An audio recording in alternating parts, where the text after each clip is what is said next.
Well, this is interesting, and might I add, in my opinion, it's kind of cool. Atari was teasing yesterday that they were going to be releasing an Atari 2600 esque system, something. There wasn't a lot of detail given, but now we have the details. On Twitter, they say Icon returns, introducing the Atari 2600 Plus. So, what is that? So, let's see. We go introducing the Atari 2600 Plus. Pre-order now, ships in November. Let's go ahead and we're going to get some more details. So here's their newest arrival. By the way, they also have a couple other things that they have in their store. They just noticed, like a paddle control bundle with an extra cartridge if you want to buy new paddle controllers. They have the joystick itself. Let's see, whatever, Berserk enhanced as well.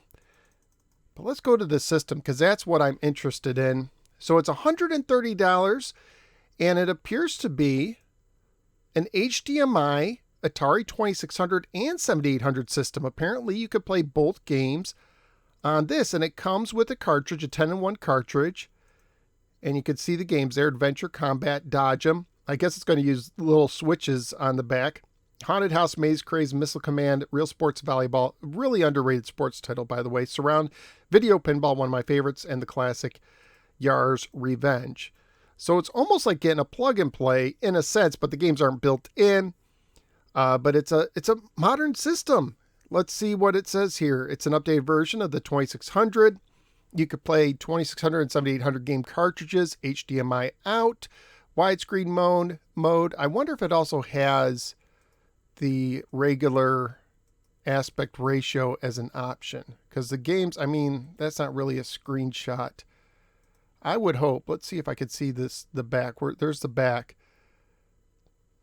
I can't tell. I'm going to hope, and it looks like the power is going to be USB, I'm guessing.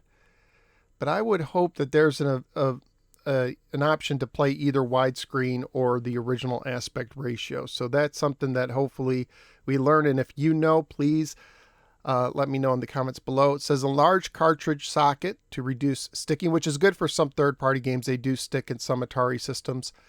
The Atari logo lights up when played. That's the logo on the system. Let me go right there. So in that picture right there really shows you how small of the system it is. It is like a miniaturized versions. It's not the original size. Pre-order now. They're considered final after 30 days, and you get it in November. $129.99, $130. By the way, I put it in a shopping cart. I put in my address, and they said $12 shipping. So, a little over $140, probably about $150 or so. It might be a safe bet to consider shipping and taxes. I'm going to guess they're going to do taxes. They'll have an international retailer list soon. Hardware, there you can have some of the ideas. There's a compatibility list. We'll look at that in a second. So you get the system, joystick, game cartridge, HDMI cable, USB-C power cable, and they're going to include fun. I want to see what the fun is. So here's the compatibility list. And by the way, looking at this, I'm going to guess that they play PAL games and NTSC. I'm guessing, kind of like the Retron 77.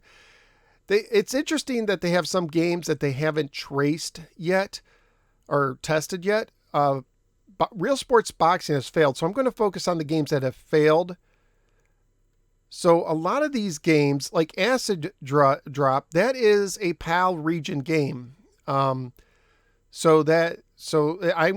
what makes me believe that this is going to be accepting PAL games as well as NTSC. So we have some of the Zonix games are not tested. And we're going through Ghostbusters 2 is another PAL exclusive, I believe. And we'll just keep going. I'm not seeing a lot of fails, so that's good. Of course, you could fail a game and just say, oh, we haven't tested it yet, if you wanted to be kind of, skeptical, if you will. My Golf, that's another third-party PAL game, and that passed. Let's see. Pitfall 2, that's going to be an interesting one. That's one that usually gives, and surprising that they wouldn't test this yet, because it's one of the more reasonable to find games. But some of these games, like they didn't even test Popeye. Pitfall 2, I believe, used a special chip, so it'll be interesting to see if that works. And let's see, do they have the supercharger or the StarPath supercharger? I don't see StarPath or supercharger mentioned. Super Cobra failed. That's an interesting one to fail too. Texas Chainsaw Massacre. Look at this though, Atari 7800. Everything they tested works. Ball Blazer, that's good. That uses the Pokey chip, so you want that to work. I'm hoping that means Commando would work. So I guess wherever they tested it, they don't have some of the rare games. But I think it's pretty cool. A new Atari. I might sign up for this for $130 to get an Atari from Atari. I know it's in different hands now. That plays original cartridges. I mean, I have a Retron 77, but it doesn't play 7800 cartridges. It'll be interesting to see if the quality's good. This might not be a bad deal. $130, you know, might be a little bit on the high side for some people, but I don't think it's the worst. So let me know what you think in the comments below, and I will see you next time on the next Knows Where Gamer video.